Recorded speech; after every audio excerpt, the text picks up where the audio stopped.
ਪਿਆਰੇ ਵਿਦਿਆਰਥੀਓ, ਪੰਜਾਬੀ ਟਿਊਟੋਰੀਅਲਸ 'ਤੇ ਤੁਹਾਡਾ ਸਵਾਗਤ ਹੈ।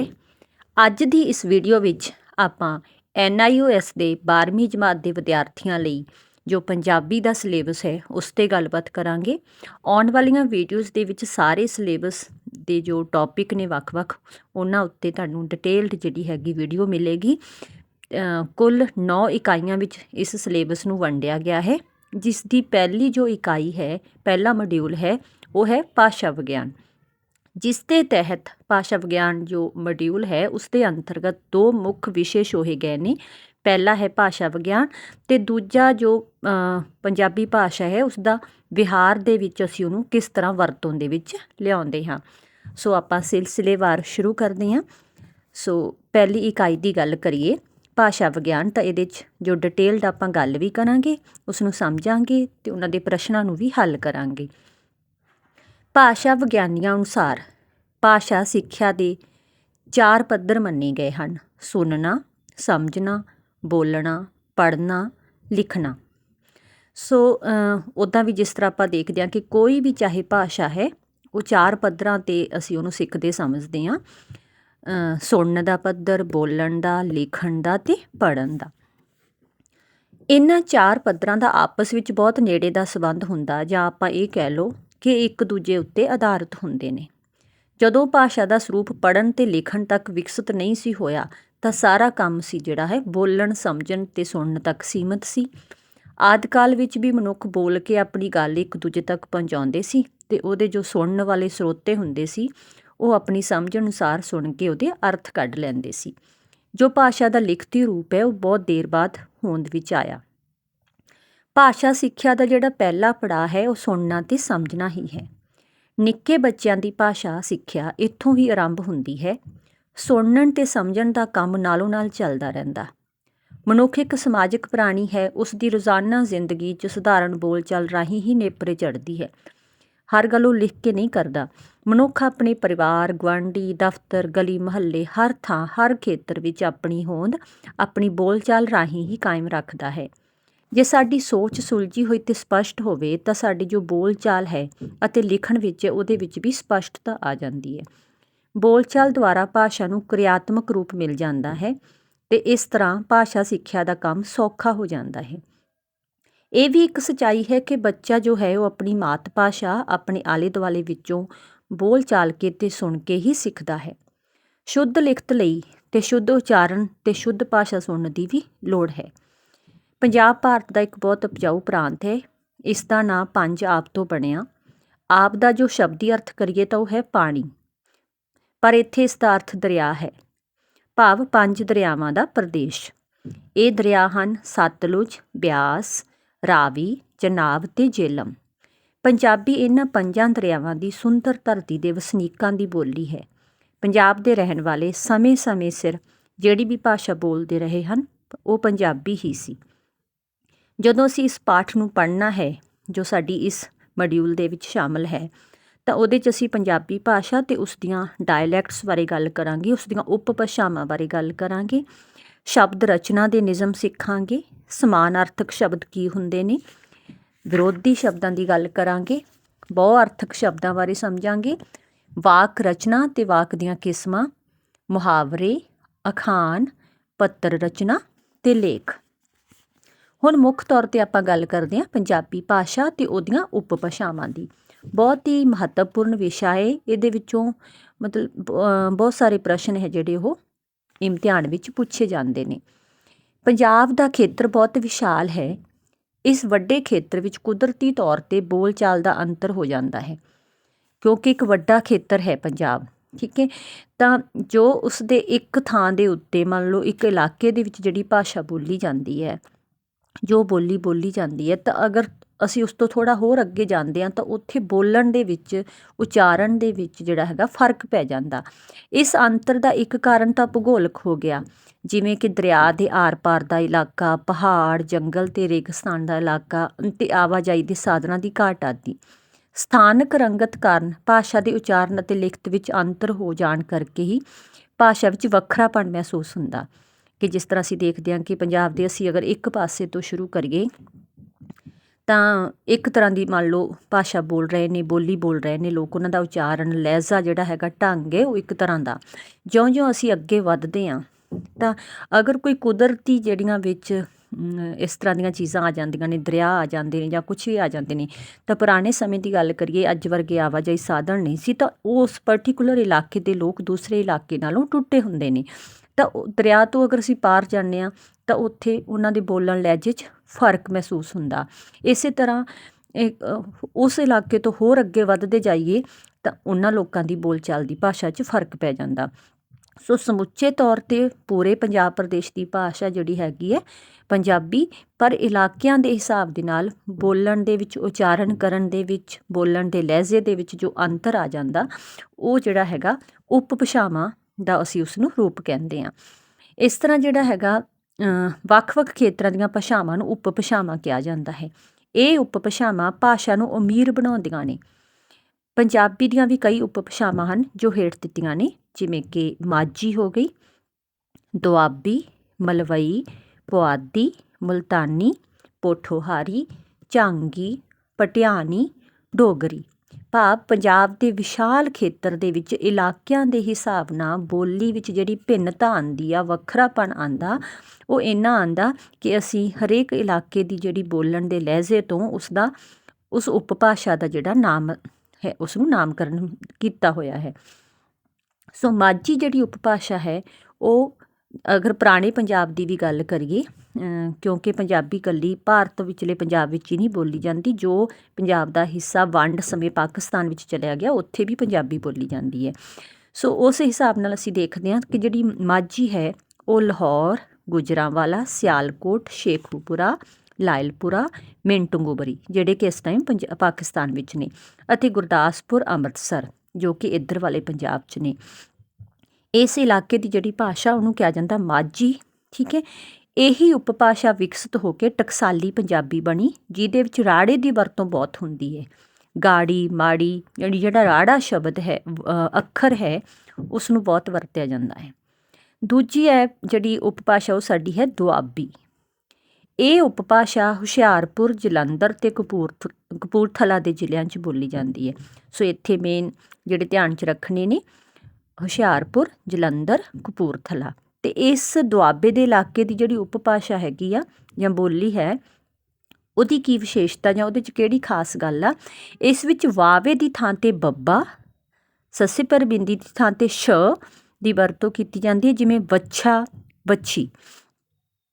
ਉਸ ਤੋਂ ਅੱਗੇ ਮਲਵਈ ਇੱਕ ਬਹੁਤ ਵੱਡੇ ਇਲਾਕੇ 'ਚ ਬੋਲੀ ਜਾਂਦੀ ਹੈ, ਜਿਹਦੇ ਤਹਿਤ ਫਿਰੋਜ਼ਪੁਰ, ਬਠਿੰਡਾ, ਸੰਗਰੂਰ, ਫਰੀਦਕੋਟ, ਲੁਧਿਆਣਾ ਅਤੇ ਪਟਿਆਲਾ ਦੇ ਜਿਹੜੇ ਹੈਗੇ ਇਲਾਕੇ ਆ ਜਾਂਦੇ ਨੇ।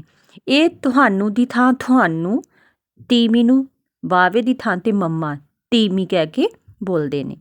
ਇਸੇ ਤਰ੍ਹਾਂ ਅਗਲਾ ਹੈ ਜੋ ਉਹ ਹੈ ਪੁਆਧੀ ਹੈ ਜੋ ਅੰਬਾਲਾ, ਪਟਿਆਲਾ ਅਤੇ ਫਤਿਆਬਾਦ ਦੇ ਕੁਝ ਇਲਾਕਿਆਂ 'ਚ ਬੋਲੀ ਜਾਂਦੀ ਹੈ। ਇੱਥੇ ਸਾਨੂੰ ਦੀ ਥਾਂ 'ਤੇ ਹਸਾਨੂੰ, ਹਾਹਾ ਬੱਧ ਬੋਲਿਆ ਜਾਂਦਾ, ਵਿੱਚ ਦੀ ਥਾਂ 'ਤੇ ਵਿੱਚ ਮਾਂ। ਸੋ ਹਰੇਕ ਥਾਂ ਦੇ ਕੁਛ ਕੁ ਜਿਹੜੇ ਸ਼ਬਦ ਨੇ ਉਹ ਦੂਸਰੇ ਇਲਾਕੇ ਨਾਲੋਂ ਇੱਕ ਵੱਖਰਤਾ ਦਿਖਾਉਂਦੇ ਨੇ, ਜੋ ਉਹਨਾਂ ਦੀ ਪਛਾਣ ਬਣ ਜਾਂਦੇ ਨੇ। ਅਗਲੀ ਉਪਬੋਲੀ ਹੈ ਜੋ ਉਪਭਾਸ਼ਾ ਹੈ ਉਹ ਹੈ ਮੁਲਤਾਨੀ। ਇਹ ਪਾਕਿਸਤਾਨ ਦੇ ਇਲਾਕੇ ਮੁਲਤਾਨ ਜ਼ਿਲ੍ਹੇ ਅਤੇ ਮੁਜ਼ੱਫਰਗੜ੍ਹ ਦੇ ਜ਼ਿਲ੍ਹੇ 'ਚ ਬੋਲੀ ਜਾਂਦੀ ਹੈ, ਅਤੇ ਮੈਂਡਾ, ਤੈਂਡਾ ਵਰਗੇ ਜਿਹੜੇ ਸ਼ਬਦ ਹੈਗੇ ਨੇ ਉਹ ਇੱਥੋਂ ਦੇ ਇਲਾਕੇ 'ਚ ਬੋਲੇ ਜਾਂਦੇ ਨੇ। ਅਗਲੀ ਹੈ ਪੋਠੋਹਾਰੀ। ਇਹ ਰਾਵਲਪਿੰਡੀ ਜੋ ਕਿ ਇਸ ਟਾਈਮ ਪਾਕਿਸਤਾਨ ਵਿੱਚ ਹੈ ਅਤੇ ਪਹਾੜੀ ਇਲਾਕੇ 'ਚ ਬੋਲੀ ਜਾਂਦੀ ਹੈ। ਇਹ ਜੰਮੂ ਕਸ਼ਮੀਰ ਦੇ ਨਾਲ ਲੱਗਦੇ ਇਲਾਕਿਆਂ ਵਿੱਚ ਵੀ ਬੋਲੀ ਜਾਂਦੀ ਹੈ। ਇੱਥੋਂ ਦੇ ਕੁਝ ਲੋਕ ਕਿੱਥੇ ਨੂੰ ਕੁੱਥੇ ਕਹਿੰਦੇ ਨੇ ਅਤੇ ਸਾਡੇ ਦੀ ਥਾਂ 'ਤੇ ਅਸਾਂ ਬੋਲਦੇ ਨੇ। ਅਗਲਾ ਹੈ ਜੋ ਉਪਬੋਲੀ ਉਹ ਹੈ ਝਾਂਗੀ। ਇਸ ਉਪਭਾਸ਼ਾ ਦੇ ਇਲਾਕੇ ਨੇ ਜਿਹੜੇ ਉਹ ਹੈਗੇ ਨੇ ਝੰਗ, ਸਰਗੋਦਾ, ਲਾਇਲਪੁਰਾ, ਸ਼ੇਖੂਪੁਰਾ ਅਤੇ ਗੁਜਰਾਤ ਦੇ ਕੁਝ ਹਿੱਸੇ। ਇਹ ਸਾਰੇ ਦੇ ਸਾਰੇ ਜਿਹੜੇ ਹੈਗੇ ਆ ਪਾਕਿਸਤਾਨ ਵਿੱਚ ਸ਼ਹਿਰ ਨੇ ਜਾਂ ਇਲਾਕੇ ਨੇ। ਅਗਲਾ ਹੈ ਪਟਿਆਣੀ ਹੈ ਜਿਹੜੀ ਉਹ ਬਹਾਵਲਪੁਰ, ਬੀਕਾਨੇਰ ਦੀਆਂ ਸਰਹੱਦਾਂ 'ਤੇ ਬੈਠੇ ਮੁਸਲਮਾਨਾਂ ਦੀ ਭਾਸ਼ਾ ਹੈ। ਅਗਲੀ ਹੈ ਡੋਗਰੀ। ਇਹ ਜਿਹੜੀ ਉਪਭਾਸ਼ਾ ਹੈ ਇਹ ਕੁੱਲੂ, ਕਾਂਗੜਾ, ਜੰਮੂ ਅਤੇ ਸਿਆਲਕੋਟ ਦੇ ਪਹਾੜੀ ਇਲਾਕਿਆਂ 'ਚ ਬੋਲੀ ਜਾਂਦੀ ਹੈ। ਇੱਥੋਂ ਦੇ ਲੋਕ ਕਿਰਿਆ ਵਿੱਚ ਦੇ ਦੀ ਵਰਤੋਂ ਵਾਧੂ ਕਰਦੇ ਨੇ, ਜਿਵੇਂ ਗਏ ਨੇ ਨੂੰ ਉਹ ਬੋਲਦੇ ਨੇ ਗਏ ਦੇ ਨੇ। ਸੋ ਦੇ ਉਹਨਾਂ ਵੱਲੋਂ ਮਤਲਬ ਇੱਕ ਵਧਾ ਕੇ ਬੋਲਿਆ ਜਾਂਦਾ, ਜਿੱਥੇ ਆਪਾਂ ਗਏ ਨੇ ਕਹਿ ਕੇ ਸਰ ਜਾਂਦਾ, ਉਹ ਕਹਿੰਦੇ ਨੇ ਗਏ ਦੇ ਨੇ। 19ਵੀਂ ਸਦੀ ਤੱਕ ਜਿਹੜੀਆਂ ਉਪਭਾਸ਼ਾਵਾਂ ਦਾ ਪ੍ਰਯੋਗ ਬਹੁਤ ਹੁੰਦਾ ਸੀ, ਪਰ 20ਵੀਂ ਸਦੀ ਦੇ ਆਰੰਭ ਵਿੱਚ ਪੰਜਾਬੀ ਸਾਹਿਤਕ ਭਾਸ਼ਾ ਵਿੱਚ ਕਈ ਤਬਦੀਲੀਆਂ ਆਈਆਂ। ਸਾਹਿਤਕਾਰ ਕੇਂਦਰੀ ਪੰਜਾਬੀ ਭਾਸ਼ਾ ਦੀ ਵਰਤੋਂ ਕਰਨ ਲੱਗ ਪਏ। ਹੁਣ ਸਾਹਿਤਕ ਰਚਨਾਵਾਂ ਉੱਪਰ ਉਪਭਾਸ਼ਾਵਾਂ ਦਾ ਪ੍ਰਭਾਵ ਹੈ, ਬਟ ਨਾ ਮਾਤਰ ਰਹਿ ਗਿਆ। ਇਸ ਦਾ ਇੱਕ ਕਾਰਨ ਤਾਂ ਹੈ ਕਿ ਜਿਹੜੀ ਭਾਰਤ ਦੀ ਵੰਡ ਹੋਈ ਸੀ 1947 'ਚ, ਦੂਜਾ ਪੰਜਾਬੀਆਂ ਦੀ ਆਬਾਦੀ ਦਾ ਖਿੰਡ ਜਾਣਾ। ਜਿੱਥੇ ਸੁਰੱਖਿਆ ਮਹਿਸੂਸ ਹੋਈ ਅਤੇ ਰੋਜ਼ੀ ਰੋਟੀ ਦਾ ਆਸਰਾ ਮਿਲਿਆ, ਪੰਜਾਬੀ ਉੱਥੇ ਵਸ ਗਏ। ਇਸ ਕਰਕੇ ਕਿਸੇ ਵੀ ਉਪਭਾਸ਼ਾ ਦੇ ਇਲਾਕੇ ਦੀ ਵੰਡ ਨਹੀਂ ਕੀਤੀ ਜਾ ਸਕਦੀ। ਪੰਜਾਬੀ ਸ਼ਬਦਾਵਲੀ ਵਿੱਚ ਹੋਰ ਭਾਸ਼ਾਵਾਂ ਦੇ ਤਤਸਮ ਅਤੇ ਤਦਭਵ ਰੂਪ ਵੀ ਆ ਕੇ ਰਲ ਗਏ ਨੇ। ਹੁਣ ਇੱਥੇ ਜਿਹੜਾ ਸ਼ਬਦ ਮੈਂ ਬੋਲਿਆ ਤਤਸਮ ਅਤੇ ਤਦਭਵ ਰੂਪ, ਇਹਨੂੰ ਸਮਝਣਾ, ਇਹ ਤੁਹਾਨੂੰ ਪ੍ਰਸ਼ਨ ਵੀ ਪੁੱਛਿਆ ਜਾਵੇਗਾ ਅੱਗੇ ਜਾ ਕੇ।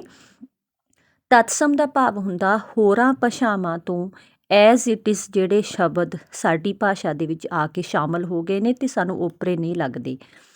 ਮਸਲਨ ਸਕੂਲ, ਸਕੂਲ ਹੁਣ ਅੰਗਰੇਜ਼ੀ ਭਾਸ਼ਾ ਦਾ ਸ਼ਬਦ ਹੈ, ਪਰ ਪੰਜਾਬੀ ਦਾ ਮਤਲਬ ਹਰ ਪੜ੍ਹਿਆ ਅਣਪੜ੍ਹਿਆ ਬੰਦਾ ਜਿਹੜਾ ਉਸਨੂੰ ਸਮਝਦਾ ਹੈ ਅਤੇ ਆਰਾਮ ਨਾਲ ਅਸੀਂ ਆਪਣੀ ਗੱਲਬਾਤ ਵਿੱਚ ਗੱਲ ਕਰਦੇ ਹਾਂ।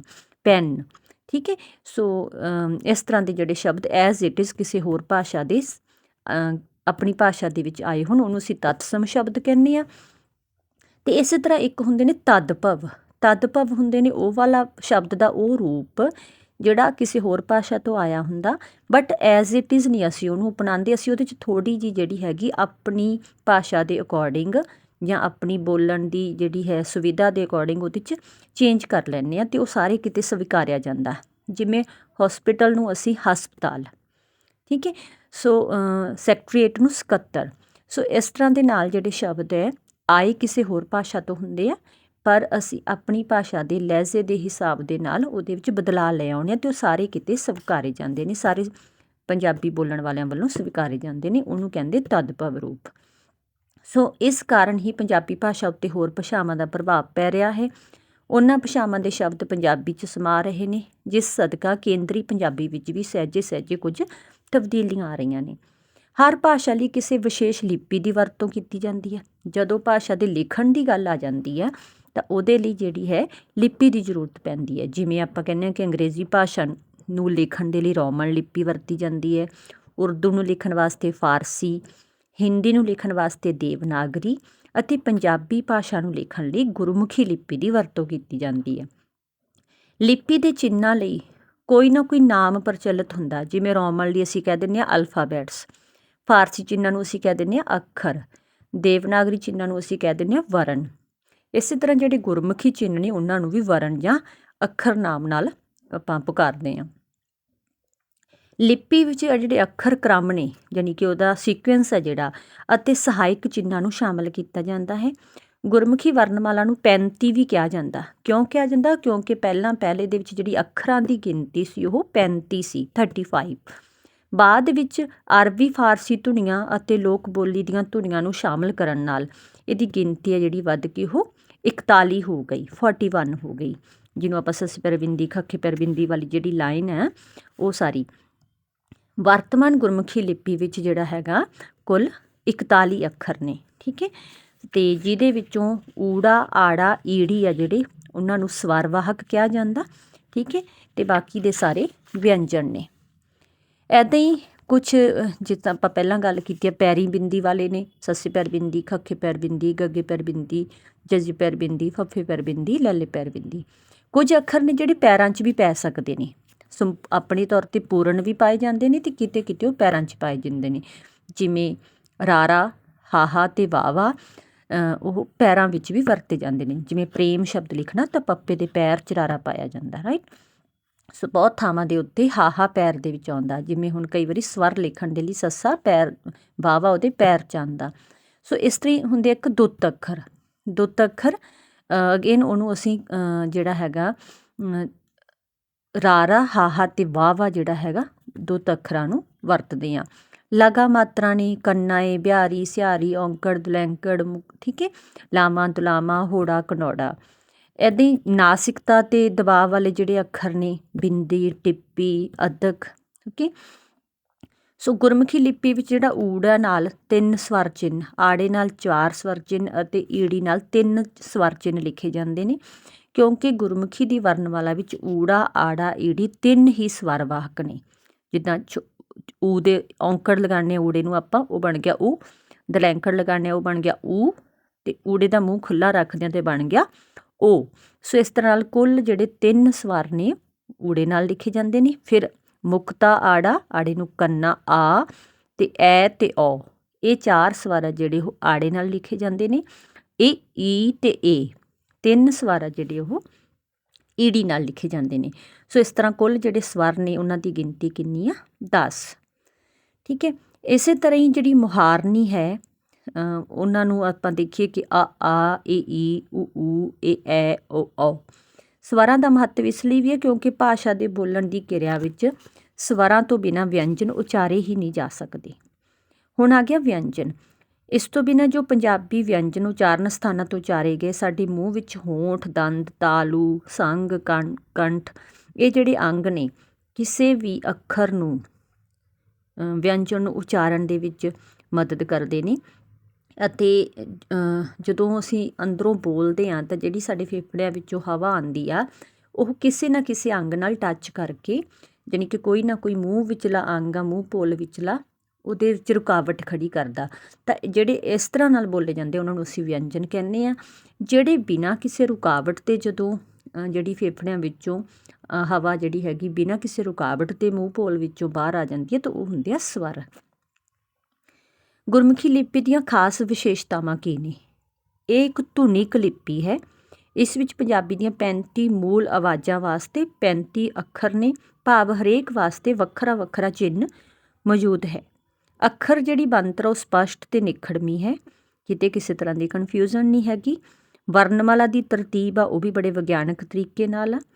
ਗੁਰਮੁਖੀ ਲਿਪੀ ਪੰਜਾਬੀ ਉਚਾਰਨ ਦੀ ਹਰ ਲੋੜ ਨੂੰ ਪੂਰਾ ਕਰਦੀ ਹੈ। ਲੋੜ ਪੈਣ 'ਤੇ ਜੇ ਸ਼ਬਦ ਹੋਰ ਭਾਸ਼ਾਵਾਂ ਤੋਂ ਲੈਣੇ ਵੀ ਪੈਂਦੇ ਹਨ ਤਾਂ ਉਹਨਾਂ ਸ਼ਬਦਾਂ ਦੇ ਉਚਾਰਨ ਲਈ ਲੋੜਾਂ ਪੂਰੀਆਂ ਕਰਨ ਵਾਸਤੇ ਇਸ ਕੋਲ ਸੰਭਾਵਨਾਵਾਂ ਵੀ ਮੌਜੂਦ ਨੇ, ਜਿਵੇਂ ਅਸੀਂ ਸੱਸੇ ਪੈਰ ਬਿੰਦੀ, ਜਜ਼ੇ ਪੈਰ ਬਿੰਦੀ, ਫੱਫੇ ਪੈਰ ਬਿੰਦੀ ਦੀ ਉਦਾਹਰਣ ਲੈ ਸਕਦੇ ਹਾਂ।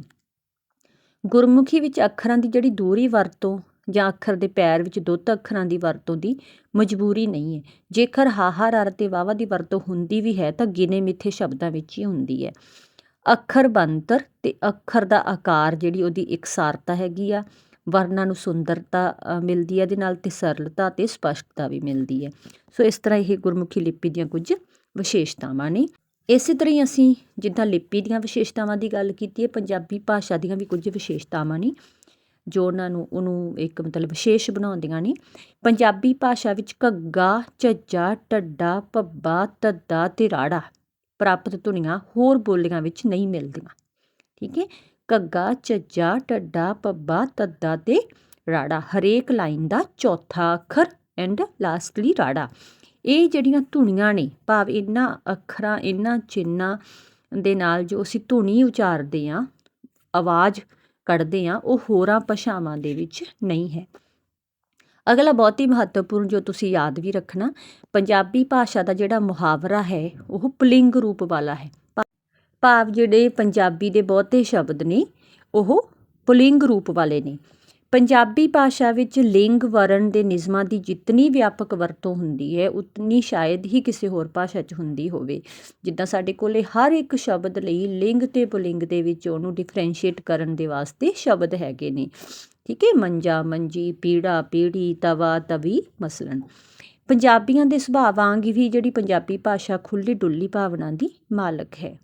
ਇਸ ਭਾਸ਼ਾ ਵਿੱਚ ਵਿਆਕਰਨ ਗੁੰਝਲਾਂ ਬਹੁਤ ਘੱਟ ਨੇ, ਮਤਲਬ ਬੜੀ ਹੀ ਸਪਸ਼ਟ ਜਿਹੇ ਨਿਯਮ ਨੇ ਵਿਆਕਰਨ ਦੇ, ਜਿਹੜੇ ਸੌਖਿਆਂ ਸਾਨੂੰ ਸਮਝ ਪੈ ਜਾਂਦੇ ਨੇ। ਇਸ ਭਾਸ਼ਾ ਨੂੰ ਭਾਰਤੀ ਸੰਵਿਧਾਨ ਵਿੱਚ ਮਾਨਤਾ ਵੀ ਪ੍ਰਾਪਤ ਹੈ। ਪੰਜਾਬੀ ਸ਼ਬਦਾਂ ਨਾਲ ਅਗੇਤਰ ਇੱਕ ਤੋਂ ਵੱਧ ਨਹੀਂ ਆਉਂਦਾ, ਪਰ ਪਿਛੇਤਰ ਆ ਉਹ ਜਿਹੜੇ ਇੱਕ ਤੋਂ ਵੱਧ ਆ ਜਾਂਦੇ ਨੇ। ਇਸ ਲਈ ਪੰਜਾਬੀ ਜਿਹੜੀ ਮੁੱਖ ਰੂਪ ਵਿੱਚ ਪਿਛੇਤਰਾਤਮਕ ਭਾਸ਼ਾ ਹੈ, ਭਾਵ ਕਿਸੇ ਵੀ ਸ਼ਬਦ ਦੇ ਨਾਲ ਅਗੇਤਰ ਤਾਂ ਇੱਕ ਹੀ ਲੱਗਦਾ ਹੈ, ਅਗਰ ਅਸੀਂ ਅਗੇਤਰ ਪਿਛੇਤਰ ਬਾਰੇ ਤੁਸੀਂ ਜਾਣਦੇ ਹੋ ਸਾਰੇ, ਅਤੇ ਲੇਕਿਨ ਇੱਕੋ ਹੀ ਸ਼ਬਦ ਦੇ ਨਾਲ ਬਹੁਤ ਸਾਰੇ ਪਿਛੇਤਰ ਲੱਗ ਸਕਦੇ ਨੇ। ਜਿਸ ਤਰ੍ਹਾਂ ਆਪਾਂ ਗੱਲ ਕਰੀਏ, ਪਿਆਰ ਸ਼ਬਦ ਹੈ, ਪਿਆਰਾ, ਆ ਅਗੇਤਰ ਲੱਗ ਗਿਆ, ਪਿਆਰੀ, ਪਿਆਰਿਆ, ਪਿਆਰੇ। ਇਸ ਤਰ੍ਹਾਂ ਇੱਕ ਤੋਂ ਵੱਧ ਜਿਹੜੇ ਹੈਗੇ ਪਿਛੇਤਰ ਇੱਕ ਸ਼ਬਦ ਨਾਲ ਲੱਗ ਕੇ ਨਵਾਂ ਸ਼ਬਦ ਬਣਾ ਦਿੰਦੇ ਨੇ। ਇਸ ਕਰਕੇ ਇਸ ਭਾਸ਼ਾ ਨੂੰ ਪਿਛੇਤਰਾਤਮਕ ਭਾਸ਼ਾ ਵੀ ਕਿਹਾ ਜਾਂਦਾ ਹੈ। ਜੇ ਆਪਾਂ ਜਿੰਨਾ ਹੁਣ ਤੱਕ ਅਗਰ ਪੜ੍ਹਿਆ ਇਹਦੇ 'ਚੋਂ ਆਪਾਂ ਥੋੜ੍ਹਾ ਜਿਹਾ ਦੇਖੀਏ ਕਿ ਪੰਜਾਬ ਦਾ ਨਾਂ ਕਿੰਨੇ ਦਰਿਆਵਾਂ ਤੋਂ ਪਿਆ? 5 ਦਰਿਆਵਾਂ ਤੋਂ। ਗੁਰਮੁਖੀ ਲਿਪੀ ਵਿੱਚ ਕਿੰਨੇ ਅੱਖਰ ਨੇ? 41 41। ਸਵਰਵਾਕ ਅੱਖਰ ਕਿਹੜੇ ਕਿਹੜੇ ਨੇ? ਊੜਾ, ਆੜਾ ਤੇ ਈੜੀ, ਜਿਨ੍ਹਾਂ ਦੇ ਨਾਲ ਸਵਰ ਲਿਖੇ ਜਾਂਦੇ ਨੇ। ਪੰਜਾਬੀ ਭਾਸ਼ਾ ਦਾ ਜਿਹੜਾ ਮੁਹਾਵਰਾ ਕੀ ਹੈ? ਪੁਲਿੰਗ ਰੂਪ ਵਾਲਾ। ਇਸ ਭਾਸ਼ਾ ਨੂੰ ਕੀ ਪ੍ਰਾਪਤ ਹੈ? ਸੰਵਿਧਾਨ ਵੱਲੋਂ ਮਾਨਤਾ ਪ੍ਰਾਪਤ। ਪੰਜਾਬੀ ਭਾਸ਼ਾ ਦੀਆਂ ਕਿਸੇ ਵੀ 3 ਉਪਭਾਸ਼ਾਵਾਂ ਦੇ ਨਾਮ ਲਿਖੋ। ਤੁਸੀਂ ਕੋਈ ਵੀ ਲਿਖ ਸਕਦੇ ਹੋ। ਆਪਾਂ ਬਹੁਤ ਸਾਰੀਆਂ ਦਾ ਜ਼ਿਕਰ ਕੀਤਾ ਹੈ। ਮਾਝੀ, ਦੁਆਬੀ, ਮਲਵਈ, ਪੁਆਧੀ, ਮੁਲਤਾਨੀ, ਪੋਠੋਹਾਰੀ, ਝਾਂਗੀ, ਜੋ ਵੀ ਤੁਹਾਨੂੰ ਯਾਦ ਰਹਿੰਦੀਆਂ ਉਹ ਤੁਸੀਂ ਲਿਖ ਸਕਦੇ ਹੋ। ਪੰਜਾਬੀ ਭਾਸ਼ਾ ਵਿੱਚ ਕਿਹੜੇ ਰੂਪ ਰਲ ਗਏ ਨੇ? ਤਤਸਮ ਤੇ ਤਦਭਵ, ਜਿਨ੍ਹਾਂ ਦੇ ਬਾਰੇ ਆਪਾਂ ਡਿਟੇਲ 'ਚ ਗੱਲ ਕੀਤੀ ਸੀ। ਪੰਜਾਬੀ ਭਾਸ਼ਾ ਲਈ ਕਿਹੜੀ ਲਿਪੀ ਦੀ ਵਰਤੋਂ ਸਭ ਤੋਂ ਢੁਕਵੀਂ ਮੰਨੀ ਗਈ ਹੈ? ਉਹ ਹੈ ਗੁਰਮੁਖੀ ਲਿਪੀ ਦੀ। ਇਸੇ ਜਿਹੜਾ ਹੈਗਾ ਇਕਾਈ ਦੇ ਤਹਿਤ ਸ਼ਬਦ ਰਚਨਾ ਅਤੇ ਹੋਰ ਵੀ ਕਾਫੀ ਸਾਰੇ ਸਮਾਨਾਰਥਕ ਵਿਰੋਧੀ ਅਰਥਕ ਆਉਂਦੇ, ਉਹ ਆਪਾਂ ਅਗਲੀ ਵੀਡੀਓ ਦੇ ਵਿੱਚ ਡਿਸਕਸ ਕਰਾਂਗੇ ਤਾਂ ਕਿ ਵੀਡੀਓ ਜਿਹੜੀ ਲੰਬੀ ਨਾ ਹੋ। ਬਹੁਤ ਬਹੁਤ ਧੰਨਵਾਦ।